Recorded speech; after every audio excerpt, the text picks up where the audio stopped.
Hello, welcome back to the channel. This is a different style of video because normally I do like walk and talks and whatnot, but I'm back in Italy and I must say here it is very, very hot. So I've decided to not do a walk and talk, I'm going to do a sit and talk. And in this video I want to talk to you about how to communicate more effectively when you're speaking your target language. It's something I come across a lot with my clients when they learn the phrase, how do you say? Now, don't get me wrong, how do you say is one of the most important phrases in your target language. It should be one of the first things you learn.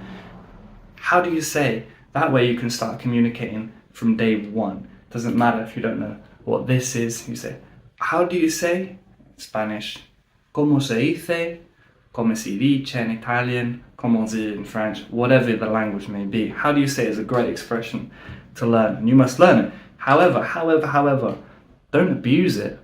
Don't abuse it, especially, and I've had this with a lot of my clients, when they start getting good, they've got a lot of like Spanish or French or whatever the language they're learning is, they've got a lot of language and ability to communicate their message.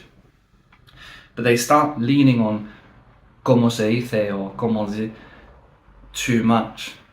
This is a bad habit. You don't want to slip into this because a lot of people you come across in real life won't speak English, and that's shocking to hear, but a lot of people, especially in Spain, don't speak English. In France they do speak it, but they don't like speaking it, so there's difference. In Italy, similar thing.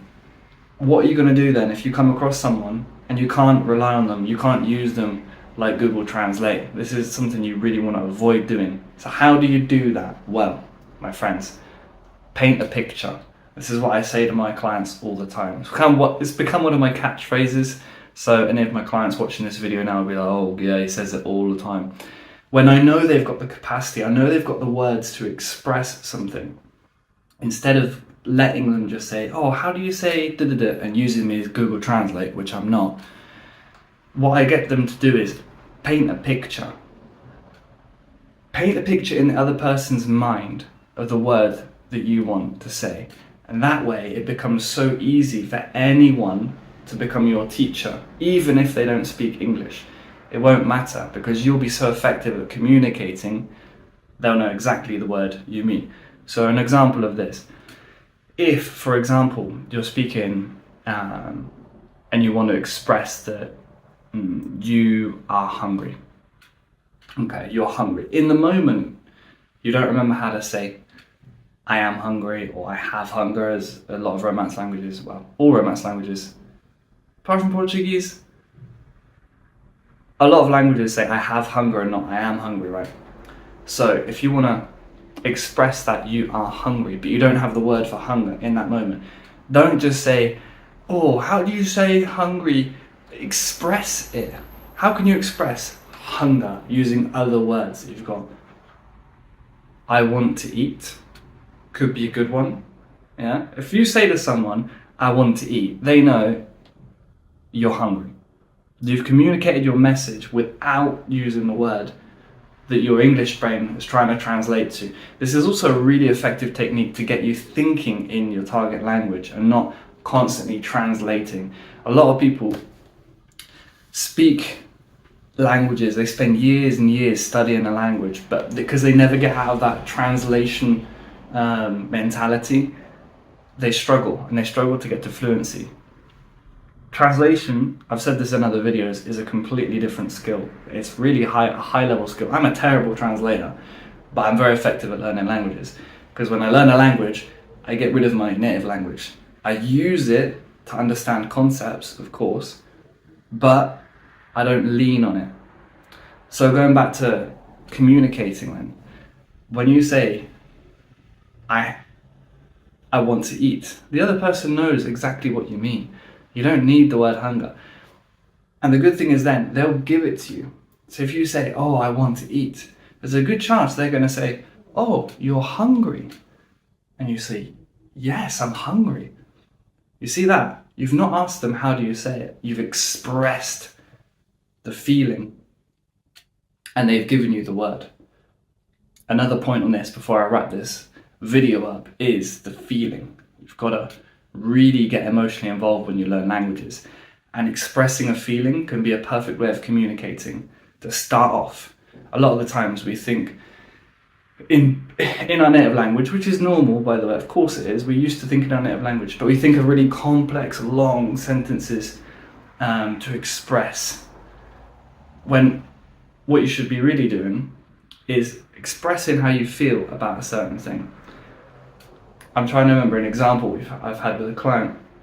I think it was like going to the beach, and how she was sad that she had to leave her friend at the beach. Yeah, I'm sad because I left my friend at the beach. Okay, start off, and she was stuck of like translating that directly from English into the target language, which I think was Italian.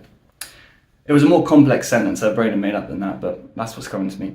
Anyway, I said, right, so don't just freeze up or lean on come si dice. Yeah, communicate your idea. Paint a picture for me. Paint that picture. Yeah, I like the beach. Yeah, mi piace il mare.